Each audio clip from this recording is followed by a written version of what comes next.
Hello, Mark. I'm Jennifer from the Sophomore S&L Class. My student number is 7.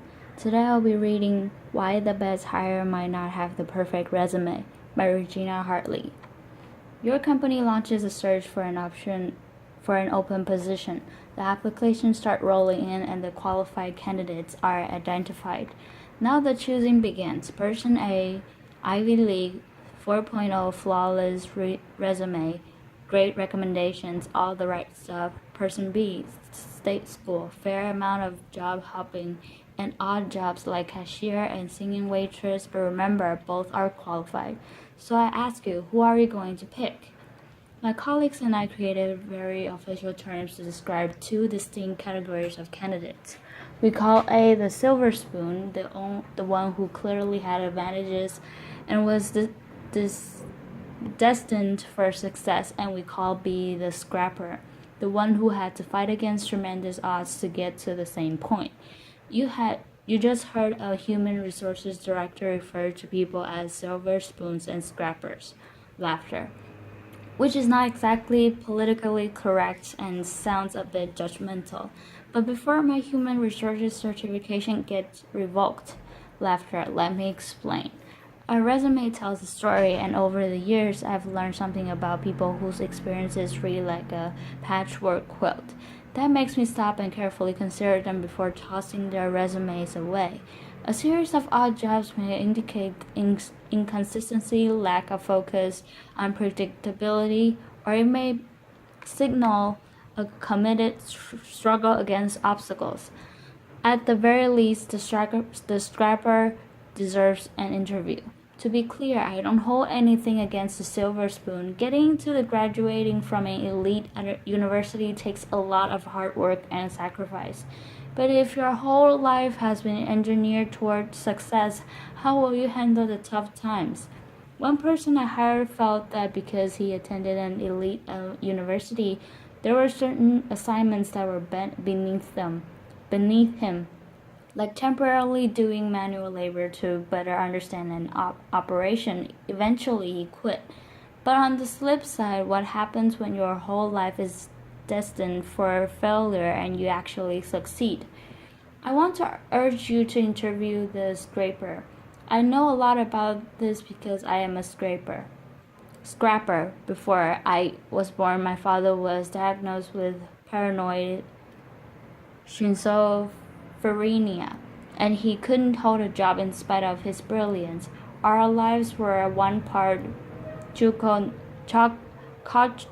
cuckoo's nest, one part awakenings, and one part a beautiful mind.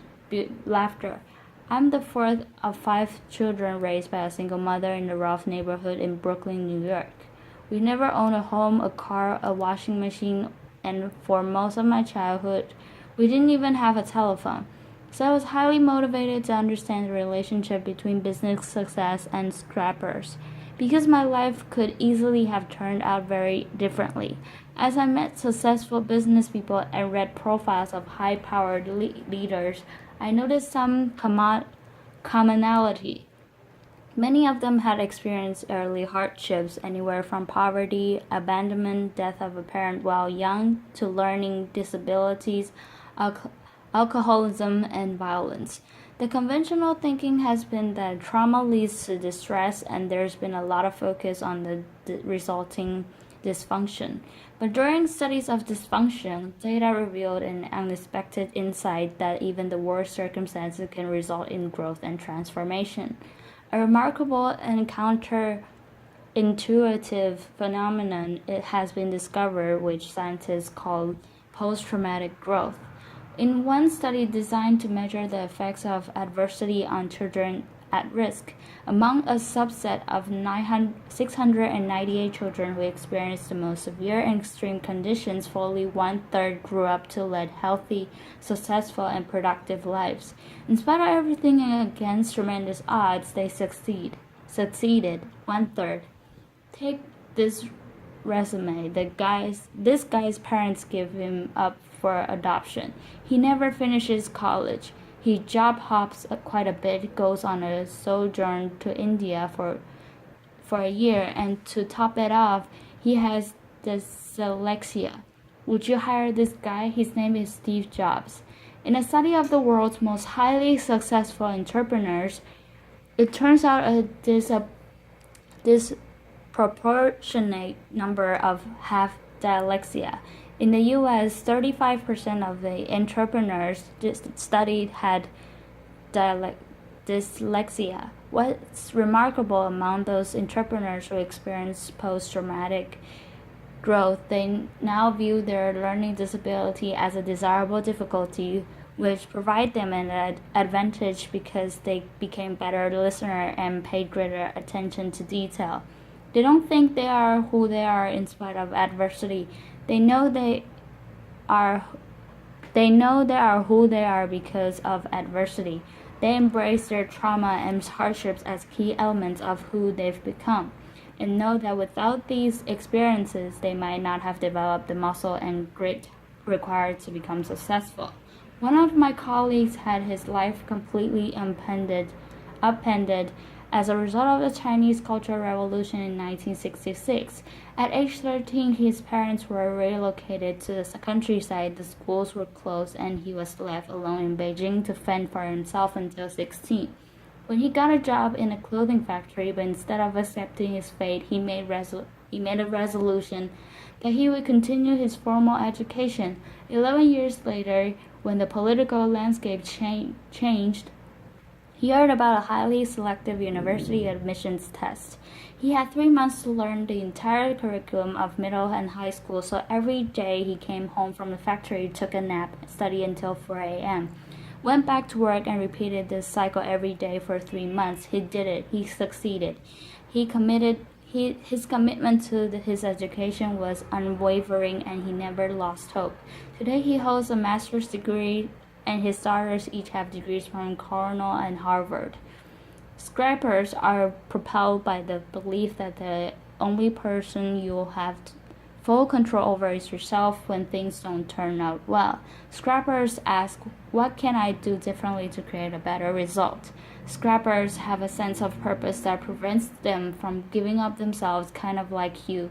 If you've survived poverty, a crazy father, and several muggings, you figure business challenges?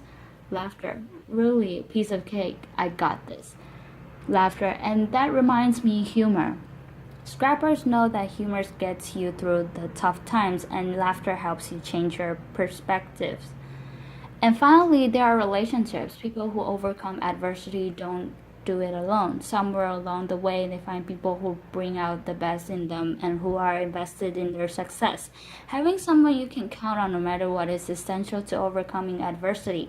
I was lucky in my first job after college. I didn't have a car, so I carpooled across 2 bridges with a woman who was the president's assistant. She watched me work and encouraged me to focus on my future and not dwell on my past. Along the way, I've met many people who've provided me brutally honest feedback, advice, and mentorship. These people don't mind that I once worked as a singing waitress to help pay for college.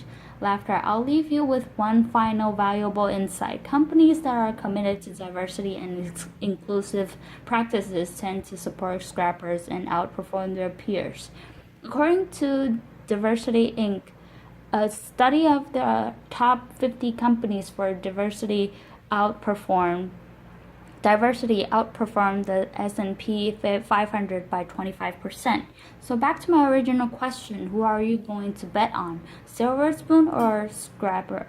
I say choose the underestimated contender, though whose secret weapons are passionate and purpose. Hire the scrapper. Applause.